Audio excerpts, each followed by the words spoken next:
Hello guys, you alright? Red Pill Phil. I hope you're all doing well. I am just contemplating over the past day or so just the psychology of this so-called movement, the psychology, the psyche of people within it. I'm finding it hard to fathom what's really going on. I mean, look at what I've been talking about. I'm looking at the view count in regards to PAG, in regards to the Rochdale Council. Regardless of how you feel about Blue Pill Phil or Red Pill Phil, it should be irrelevant.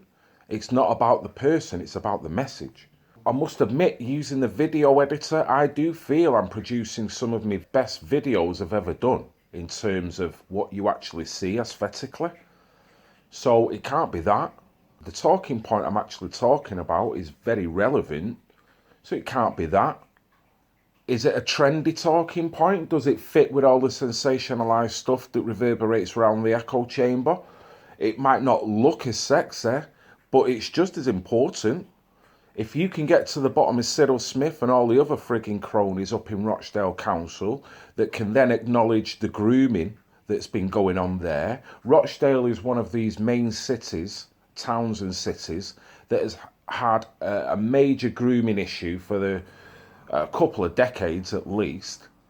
So by working and trying to break down one council, that could really start a momentum going that could end up with more than one council being exposed. I've also been chatting with Suzanne Brim, who's from Teneth Council, independent. For me, that's two councils I've slightly covered. I've covered Rochdale more than I have done with Suzanne and what she's doing. But they're just two councils. That's one YouTuber. So I look at the other YouTube accounts of different people, and honestly, I'm seeing a load of YouTubers just disseminating shit. There was one YouTuber that's decided to upload Tommy Robinson saying thank you to the fans.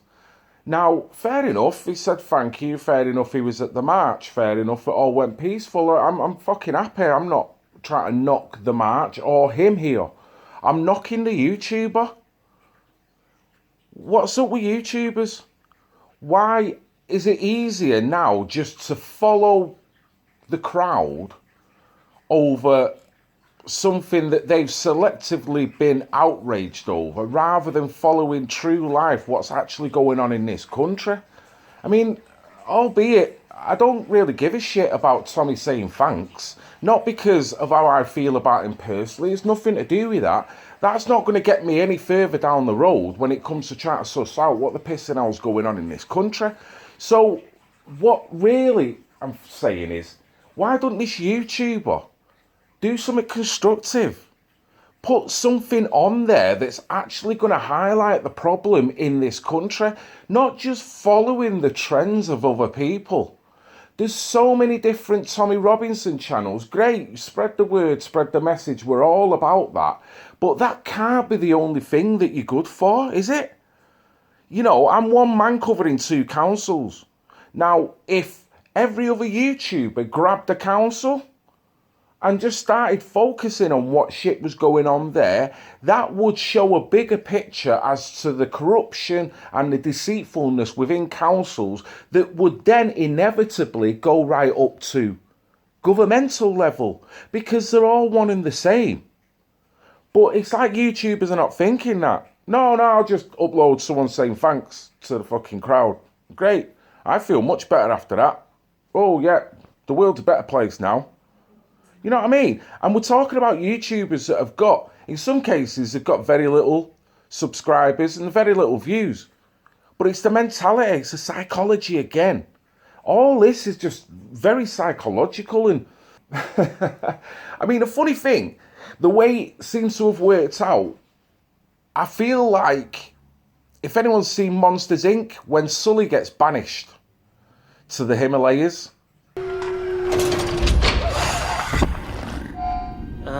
Sir, that's not her door. I know. It's yours.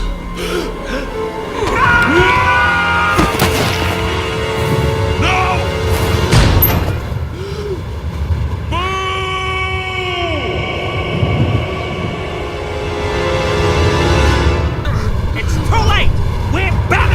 That's my position. But the problem is, I don't want to get back. I'm fucking happy in the Himalayas. Because now I'm here, I'm looking at it through psychological kind of lenses, and I'm seeing Jesus Christ. Psychologically, this movement is mixed up in so many different ways. I mean, I had one person who put a comment up regarding the PAG videos that I'd done. He just simply put, not interested. Why are you not interested? You know what I mean? You might not be from Rochdale. I'm not from Rochdale. I'm from Manchester. But I'm frigging interested. So what's Cyril Smith done? All the survivors, and these are the people who we know about. There's many hundreds, possibly thousands of people around Rochdale, around the surrounding areas that have got a silent voice that no one knows about. So you're not interested about that? But yet everyone on YouTube's talking about yellow fucking Visvests. I'm sick of wearing mine. Now, I'm all up for the plight of what's going on in France, of course. I'm all up for supporting it and showing camaraderie. Just saying, that's their domestic problem, which I've got full support, and I hope they do it in a positive way to get to a conclusion. And we've got our own domestic situation. So instead of people just sensationally jumping onto stories, why don't you get involved with what's going on here? It's an establishment, it's a 1% mentality that does not care about the proletariat, because that's what we're dealing with here now. We're not talking about a class system. We're talking about proletariat. Proletariat is their mentality, their way of thinking, as in, we are little people. We are nothing but modern day slaves. We are. Albeit with no shackles, but they're invisible shackles. And I'll defy anyone to prove me wrong on that. The lifestyle we all have to lead, the establishment that we have to succumb to.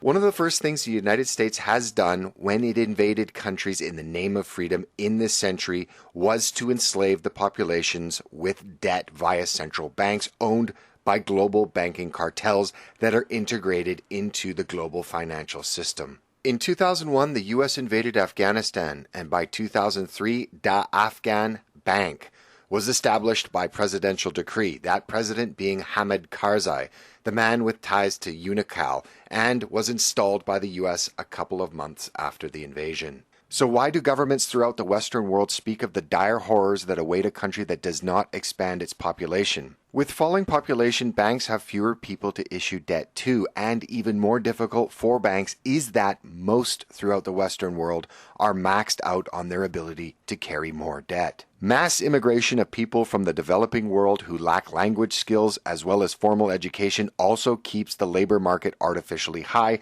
and depresses wages. The gutting of the middle class everywhere and the creation of McJobs forces people into endless years of seeking credentialism in the hope of getting a better job, thus more student loans and more debt. More people struggling means more people on government assistance, which means more people will vote to expand welfare benefits, thus more national debt.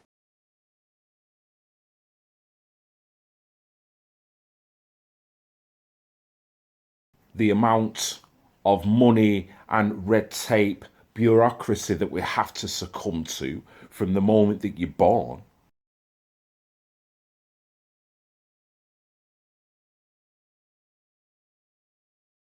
Says it all. Does say it all. We're all quite happy to go to marches and talk about grooming this and grooming that and all these grooming cities all over the place. How many YouTubers are covering the grooming?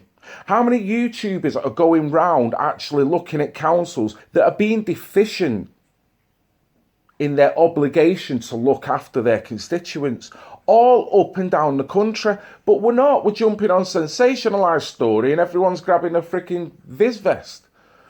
Now, how does that help survivors? How does that help grooming victims? How is that getting the government to capitulate in any way? But domestically, we've got our own shit going on.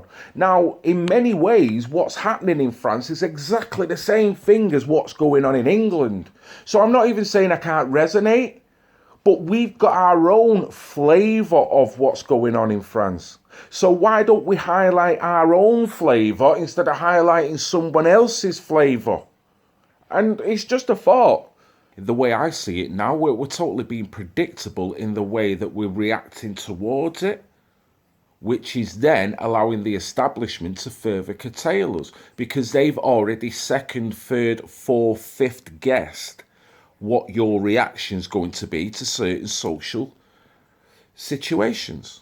They know this. They've got white papers knowing what the reaction is going to be to the migration flow, what the reaction is going to be to the lack of democracy in terms of taking Brexit away from us. So we should realise that we know how they feel that we should react. So instead of reacting how exactly they want us to react, which then we can get penalised for and then lose even more liberties, why don't we try and circumvent it? That's all I'm saying. That's not losing your bottle. That's being unpredictable.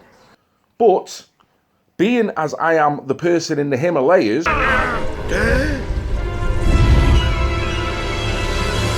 welcome to the Himalayas! I'm shouting, no one's listening. Honestly, what I will say is thank you to the many people who are getting in touch via either through Facebook or through the comments section with uber positive messages and support. I love you all. I really do. I've got so much time. There's so many people saying, where's Red Pill Phil gone? Why aren't he doing this anymore? Why aren't he doing that? My mindset is still exactly the same as where it was when I was doing the rounds. Nothing has changed. The narrative has changed regarding what I'm doing and what I'm covering. That's all. You know, certain people now on my channel can see it, whereas a few months ago, they probably didn't see it. And as I was ranting about videos about they're not doing this and that, people are going, come on, Phil, the trolls, don't worry about it. Now people can actually see it. You know what I would love people to do? To cover what is going on in their area at a very local level. But yet no one's highlighting it. I just don't see it. So this is Red Pill Phil, saying it as it is, being as I am in the Himalayas now, population 1. I'm a nice guy. Snow cone? No, don't worry. It's lemon. Which is, honestly, it's not as cold as you think. Seriously. I just hope my New Year's resolution is for me to carry on doing what I'm doing. My New Year's resolution is for YouTubers and other people who have got the gall, who have got the confidence to stand up and start talking. If we can get Rochdale Council to capitulate in any way, that's a success.